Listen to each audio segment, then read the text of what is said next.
नमस्कार, मेरा नाम सिया शर्मा है और मेरे साथ मेरी सहयोगी हंसिका ठाकुर। आज हम आपको भारत की कुछ पारंपरिक स्वदेशी योजनाओं के बारे में जानकारी देना चाहते हैं और उसकी मेन थीम हमारे पास हैंडक्राफ्ट है। भारत की हस्तशिल्पी परियोजनाओं के लिए कई रचनात्मक विचार हैं जो भारत की समृद्ध कला और संस्कृति से प्रेरित है। आप अपनी रुचि और सामग्री की उपलब्धता के अनुसार इनमें से कोई भी परियोजना चुन सकते हैं। तो आइए आपको कुछ अन्य जानकारी देते हैं और सरल और पारंपरिक हस्तशिल्प परियोजनाओं की ओर बढ़ते हैं। मधुबनी पेंटिंग भारत की यह लोक कला में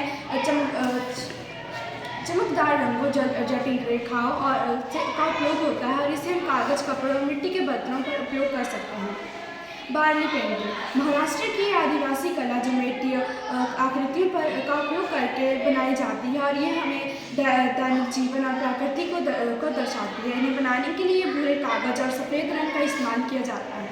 मिट्टी के बर्तन आप घर पर मिट्टी के बर्तन बना सकते हैं, जैसे छोटे मिट्टी का प्रयोग करके छोटे बर्तन, दिए और सजावटी सामान बना सकते हैं और आप अपनी संतुष्टि के अनुसार उस पर रंगीन डिज़ाइन का प्रयोग भी कर सकते हैं। बाँस और बेंत का काम बाँस की छड़ी से आप पेन, स्टैंड, टोकरी और सजावटी फ्रेम की कई वस्तुएं बनाई जा सकती हैं। फुलकारी कढ़ाई पंजाब की यह पारंपरिक कढ़ाई रंगीन धागों और कपड़ों पर प्रयोग की जाती है। आप छोटे रुमाल और दुपट्टों पर भी इसका अभ्यास कर सकते हैं। तो आइए अब बात करते हैं परियोजना की शुरुआत कैसे करें।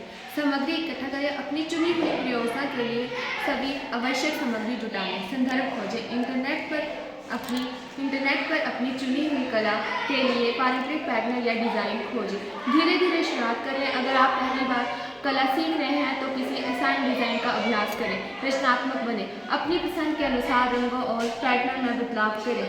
अब हम अंत में आपको पुनर्चक्रण पर आधारित परियोजनाएं बताना चाहते हैं। पुरानी और बेकार चीज़ों का उपयोग करके भी हम नई चीज़ों का आविष्कार कर सकते हैं या बना सकते हैं। पुराने अखबारों से कला अखबारों को मोड़कर, रोल कर या काट कर पेन होल्डर, फोटो फ्रेम या दीवार पर सजाने के लिए वस्तुएं बनाई जा सकती हैं। प्लास्टिक की बोतलों से गमले बेकार पड़ी प्लास्टिक की बोतलों को काट कर, रंग कर सजाकर छोटे गमले बनाए जा सकते हैं।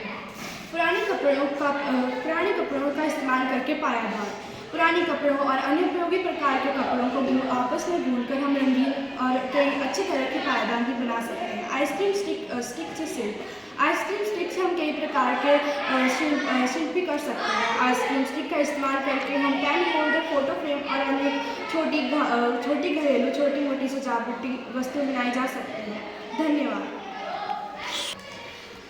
धन्यवाद। Doctor YS Parmar, government senior secondary school, Dhaneta, कक्षा 11।